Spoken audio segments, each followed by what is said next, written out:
মোৰ নাম মোহাম্মদ জাফৰ আলী। মোৰ ঘৰ নলবাৰী মুকালমুৱা।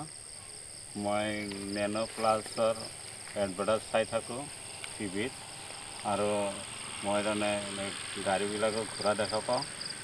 মই সেইটো চাই কেনে এইবাৰ অলপ খেতি কৰিছোঁ। খেতিটো প্লাছ ভালে হৈছে। এনে আপোনালোকে সকলোৱে নেনো প্লাছ ব্যৱহাৰ কৰক। মোৰ কিন্তু ভাল হৈছে ফলাফল। এইটো আমাৰ খেতি।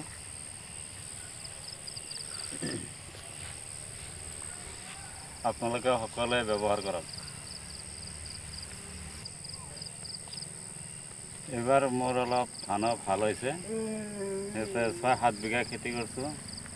এইবাৰ ধানৰ লক্ষণটো ভাল দেখা পাইছোঁ মই। সেইকাৰণে আপোনালোকে সকলোৱে এইটো নেনো প্লাছ ব্যৱহাৰ কৰক। সকলোৰে ভাল হওক, তাকে কামনা কৰিছোঁ। এইখিনিয়ে মোৰ ক'ব লগা।